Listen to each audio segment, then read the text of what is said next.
Il existe un type de langage qui maintient les gens dans l'immobilisme, et la plupart se rendent même pas compte qu'ils l'utilisent. Il ne paraît pas extrême ni manifestement faux. En réalité, il semble normal. Il paraît raisonnable. D'autres personnes y adhèrent aussi. C'est pour cela qu'il passe inaperçu. Mais dès que l'on commence à faire attention à la manière dont il apparaît dans la pensée quotidienne, on comprend pourquoi tant de personnes restent au même point pendant des années. La plupart des gens pensent que les résultats financiers dépendent du revenu, du niveau d'éducation ou de la chance. Et même si ces éléments comptent, ils n'expliquent pas entièrement pourquoi des personnes aux situations similaires finissent souvent, avec le temps, dans des positions très différentes. Ce qui explique cet écart de manière plus constante, c'est la façon dont les individus interprètent ce qui leur arrive. Plus précisément, c'est la manière dont ils s'expliquent à eux-mêmes les obstacles, les échecs et les progrès, et ce que ces explications révèlent de l'état d'esprit à partir duquel ils agissent. Chacune de ces phrases retire à la personne sa marge de manœuvre. Elle transforme un problème ouvert en conclusion définitive. Et quand quelque chose semble définitivement réglé, l'effort diminue naturellement. Lorsqu'une personne commence à croire que ses efforts ne changeront rien, elle n'abandonne pas d'un coup. Le changement se fait par petites touches, presque imperceptibles. Elle cesse de retravailler son CV. Elle n'envoie plus cette candidature supplémentaire. Elle évite les relances parce que cela lui paraît gênant. Elle arrête de suivre ses dépenses parce que c'est décourageant. Elle renonce à augmenter son épargne retraite parce que cela lui semble inutile.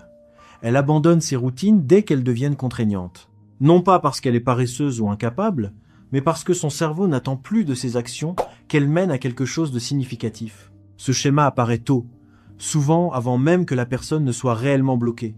On l'entend quand la frustration est encore relativement faible. Quelqu'un rate une augmentation et décide que les promotions sont politiques. Quelqu'un postule à quelques emplois et conclut que les recruteurs ne répondent jamais. Quelqu'un suit un budget pendant 2 mois, fait un écart et décide que la discipline ne fonctionne tout simplement pas pour lui. Chaque expérience est intégrée dans une explication plus large, et cette explication influence la décision suivante. L'argent est le domaine où cet état d'esprit est le plus facile à repérer. Quelqu'un dit « les salaires sont catastrophiques, on ne peut plus épargner » ou « l'inflation mange tout, alors à quoi bon ?» Il y a peut être une part de vérité, mais remarquez ce qui manque. Aucune réflexion sur le temps, les compromis, les ajustements ou la stratégie. Juste une conclusion. Une fois cette conclusion tirée, la discussion s'arrête. Non pas parce que le problème est résolu, mais parce que l'esprit a décidé qu'il n'existait plus de prochaine étape productive. La même structure apparaît dans les conversations sur la carrière. Tous les bons postes sont déjà pris, tout dépend du réseau, les entreprises ne forment plus. Ces explications peuvent exprimer une frustration réelle, mais lorsqu'elles deviennent toute l'histoire, elles suppriment l'envie d'ajuster sa méthode. Si le résultat semble écrit d'avance, l'effort paraît irrationnel. La santé suit le même schéma, c'est génétique, je n'ai pas les bons gènes, je suis trop vieux pour changer maintenant. Ce que la personne pense réellement, c'est « à quoi bon faire du sport ?» Les relations amoureuses fonctionnent pareil, toutes les bonnes personnes sont déjà en couple, les gens ne s'engagent plus. Des sujets différents, mais une structure identique. Les forces extérieures dominent chaque explication. Ce qu'il est important de comprendre, c'est que cette façon de penser n'est généralement pas adoptée volontairement. Elle se développe progressivement, souvent en réponse à des déceptions. Quand les efforts ne donnent pas les résultats espérés, l'esprit cherche de la certitude. C'est pourquoi les gens rejettent des solutions potentielles, non pas parce qu'elles ne fonctionneraient pas, mais parce qu'elles introduisent de l'incertitude. Une solution implique que quelque chose pourrait marcher. Et si quelque chose pourrait marcher, alors ne pas essayer devient un choix, et non plus une contrainte. Ce basculement est inconfortable, alors l'esprit y résiste. Avec le temps, cette résistance devient une partie de l'identité. Ce n'est plus « ça n'a pas marché », mais « c'est toujours comme ça pour moi ». Une promotion manquée devient le sentiment d'être constamment ignoré. Quelques refus d'embauche deviennent « les gens comme moi ne sont jamais recrutés ».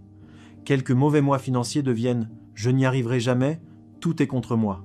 Le langage s'adapte pour soutenir cette identité, et chaque explication pointe vers le même résultat. Il y a un étrange confort dans cette position. Quand tout est attribué à l'économie, au système, au timing ou aux autres, il n'y a plus rien à décider. Plus besoin de remettre ses choix en question.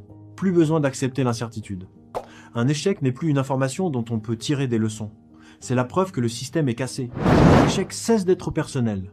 Et avec cela, la pression de la responsabilité disparaît. Lorsqu'une personne croit sincèrement qu'il n'y a plus aucun coup à jouer, les opportunités cessent d'être perçues comme telles. Une nouvelle idée ressemble à un simple bruit de fond. Quelqu'un parle d'une compétence qu'il a apprise ou d'un changement de poste, et cela est immédiatement attribué à la chance ou au bon moment.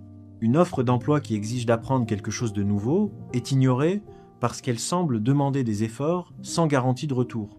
À ce stade, une approche différente ne paraît pas seulement irréaliste, elle semble être une perte de temps. Réécrire une candidature paraît inutile, parce que de toute façon, ils ne les lisent pas.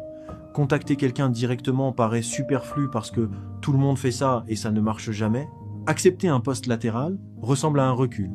Et toute option impliquant un inconfort à court terme est rejetée parce qu'elle ne promet pas de soulagement immédiat.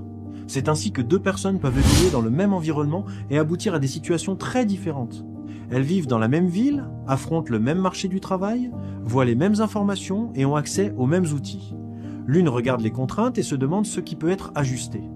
L'autre considère ces contraintes comme des règles immuables.